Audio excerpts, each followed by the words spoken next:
Okay, George, let's get into this topic that probably is more your bag than mine. We talked about it this afternoon.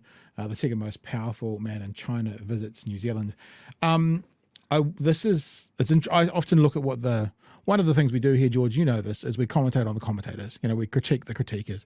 And the TVNZ story on this is like 4 minutes, and the News Hub one's like 2.5 minutes.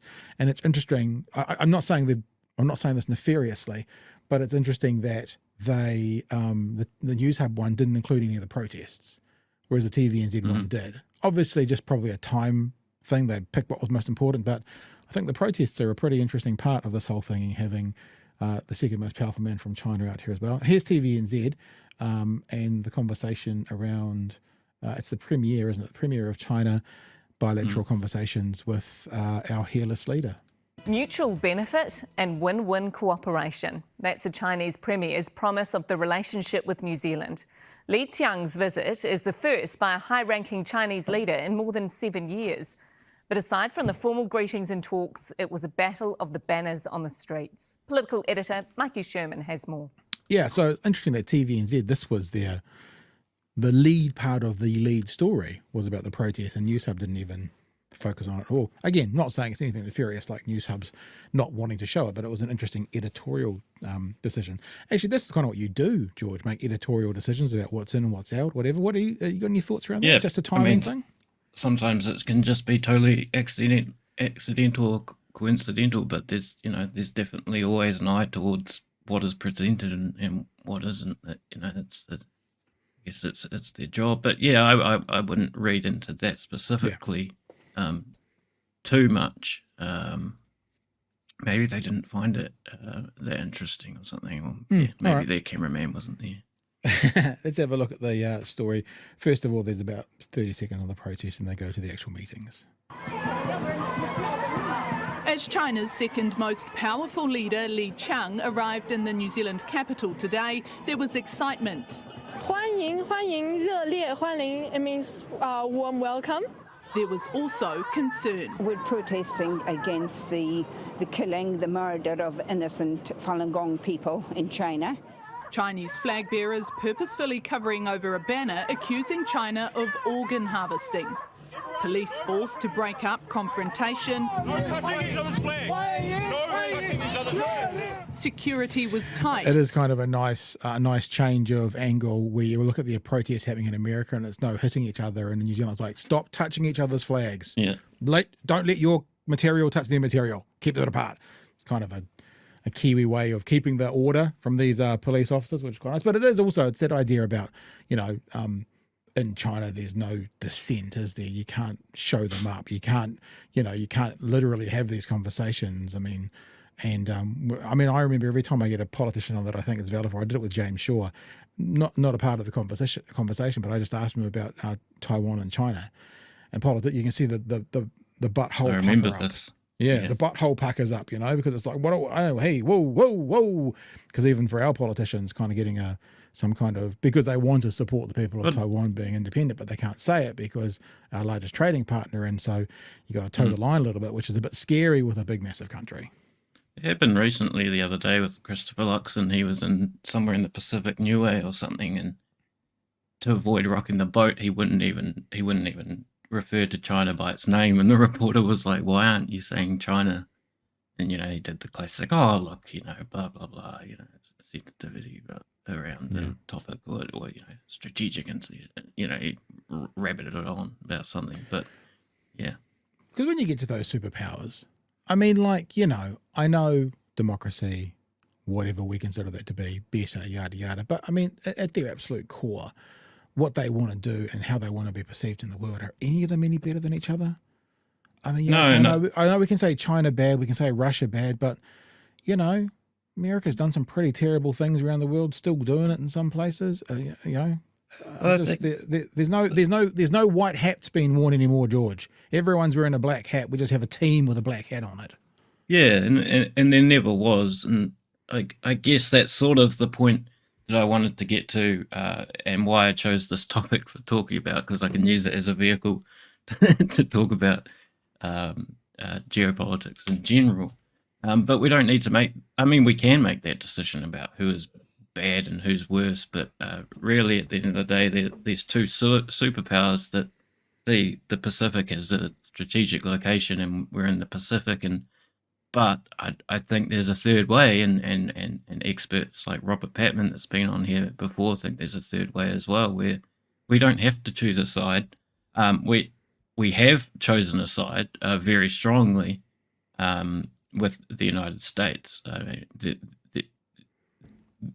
more than people would know, more than we're allowed to know.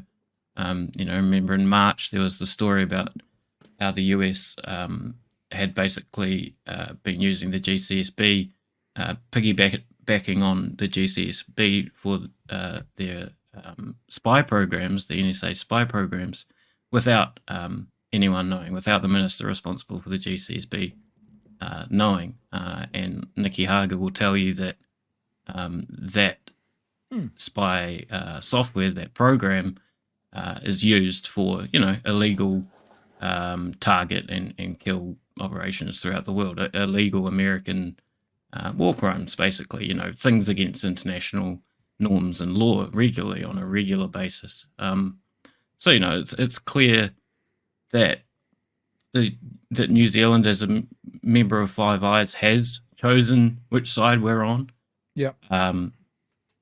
And I think I'm with someone like Robert Patman that there is another particular way. I'd go even further. I feel like we can have a more independent foreign policy than ever before. I feel like we're in a position to, without severing trade ties or all these sort of scary notions that people talk about. Yeah, interesting. I mean, I was going to say as well. I mean, we've got to be careful in the chat because there's some rabble rousers in there. Someone called Chow I. Hey, Chow I. Hi from the bad place. The bad place is Timaru. You say we've made a choice. Have we made a choice, or has a particular government at a particular time made a choice? Like Five Eyes, for example, and we're now talking about AUKUS. And as you've just said it, you mentioned Nikki Hager. I have connections to Nikki Hager, so I've written his name down. We'll try and get him on, have a talk about it. Or I can't see this government being the one that wants to be so independent.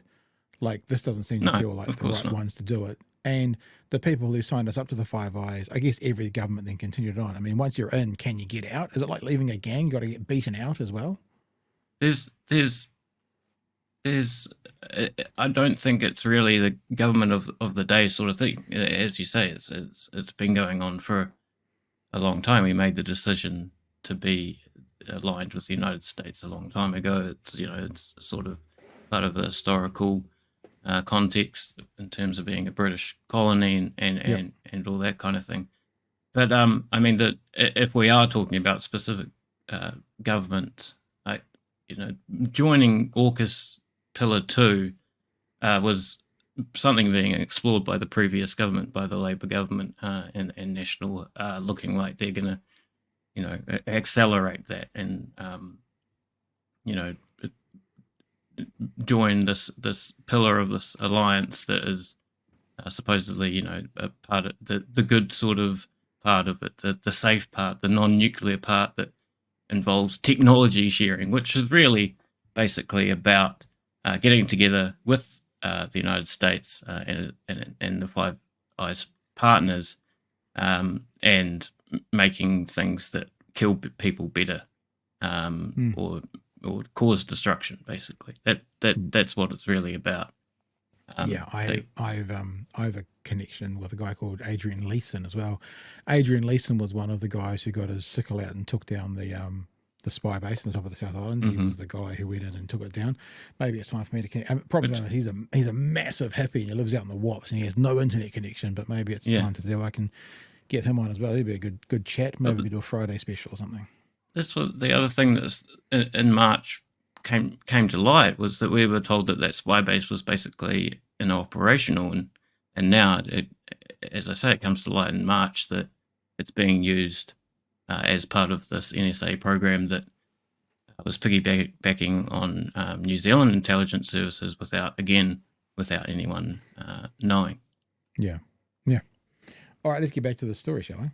This feels very much like Chewy's here. We just talk for 10 minutes between clips. We'll keep going. Here we go. As Premier Li Qiang exited his vehicle and waved to the crowds. It is quite a moment. It doesn't get much bigger than Li Qiang, the Premier of China. Economically, China remains our largest export partner, commanding significant focus. But regional security is of competing concern. There is a great fear of military confrontation at some point between China and the West. This year marks the 10th anniversary of the comprehensive strategic partnership between China and New Zealand. Today saw a range of announcements on improving market access, including for infant formula and kiwi berries. These arrangements will further support strong cooperation between New Zealand and China on trade, on economic and environment issues. New Zealand is welcome to increase your market share in China by capitalizing on your strengths. But just this year, it was revealed Chinese state-sponsored hackers launched a... Yeah, how do you have that conversation sitting across from the Premier going, hey, you know that time you broke into our computers? What was that fucking all about? You know, like, how do you have that conversation? I'd love to be a fly on that wall. I guess, yeah, this is international diplomacy. Is that it's that tightrope that you have to walk by its nature, right? Because no one's going to get along. Yeah, 100%. Cyber attack on our parliament in 2021. And there's the AUKUS argument. Australia, the UK and US partnering over nuclear-powered submarines under Pillar 1. Now New Zealand is considering joining Pillar 2, aimed at enhanced technology sharing. This afternoon, I also discussed with the Premier a number of issues that are important to New Zealand's interests. And as you would expect, this includes issues on which our perspectives differ. It is natural that we don't always see eye to eye with each other on everything, but such differences should not become a chasm that blocks exchanges and cooperation between us. This visit by Li Qiang today will be another... Should not become a chasm. In other words, yeah, we've done stuff, you've done stuff, we're going to join things, you're not going to... We shouldn't... We shouldn't let, things in the past get in the way of the future. Yeah, we've all done stuff. Yeah, I know you guys have done stuff to us. Like what? We've all done stuff. We've all done stuff. Wasn't my fault. Yeah, we were separated at the time. We've all done stuff.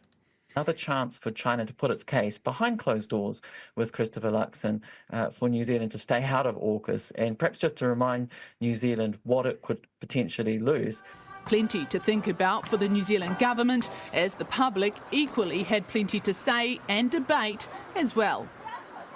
Well, Mikey's with There was us, one and really interesting thing that did come from it, though, and I think Mikey talks about it in this part of the conversation, where it seems that one of the things that they've agreed to is no visas for New Zealand citizens to go to China. So I think that's a really interesting advance. I mean, we are at the bottom of the world and we travel all over the place. We are a travelling people. To have a country of the size and breadth of China to holiday in, to investigate, to visit without the need for, some of the bureaucracy of getting into other countries is actually a really interesting little tidbit in amongst all of this. Yeah, I guess we also forget about our cultural and, well, especially us Pākehā, sometimes forget about our cultural historical ties to China. At being in Dunedin, you're sort of reminded of it, sort of. I mean, it gets called a Scottish city, but I always say that it was also, a Chinese city in a lot of ways. Yeah.